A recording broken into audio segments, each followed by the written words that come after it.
So this is my primary source presentation. I chose a Fordham University medieval sourcebook document. It's called A Christian-Muslim Debate of the 12th Century. And essentially, this is a debate amongst three Muslim theologians, a Muslim prince whose mother happens to be Christian/Greek, and a Christian monk, which is important. So this was written by a Christian, but not in English. I wasn't able to find out what language it was originally published in. I couldn't find that out anywhere. The document itself was written in 1165. So this is this is following the First Crusade, in the heart of the Crusader state era in the Middle East. So this document was actually found in the possession of the family of Karim Hakoum, I think that's how you say his name, of Portland, Oregon. It was owned by his father and possibly copied by him as well in 1914 in Aleppo, Syria.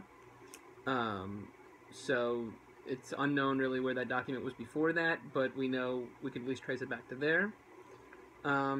So the reason this document is so interesting is it's actually a debate trying to reconcile the fundamental religious differences between Muslims and Christians.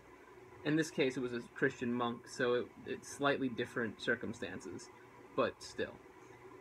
So the document goes into why the Muslims believe in Muhammad versus Jesus as the Messiah, why monks forewent worldly worldly comforts for a life of solitude and spirituality, which he actually says is an attempt to make them lighter and closer to God, so they're more spiritual and more, yeah, exactly. There also is a debate about the divinity of Muhammad and Jesus, and how how the monk believes Jesus to be the Son of God, and why, and how he's viewed as a religious deity in some respects, while Muhammad is just a person conveying the message of God. And there's also a bit about closeness to God in here as well, like how the Muslims believe it can be further away from God.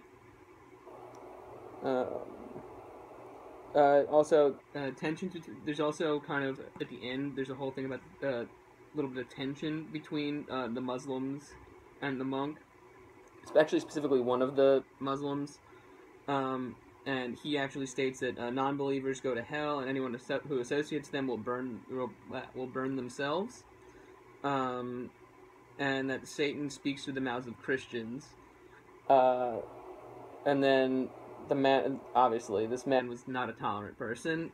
He was accosted by the prince and forced to leave the room, because the debate was a peaceful debate, and it was a rational debate, and he attacked the monk,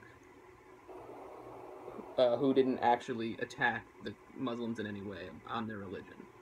So I thought this document was kind of interesting, because it kind of highlights the interplay between the Muslims and the Christians within these Crusader states, which I'm kind of interested in. It's not something that I know much about, and I kind of look forward to examining that in my paper. So yeah, cool.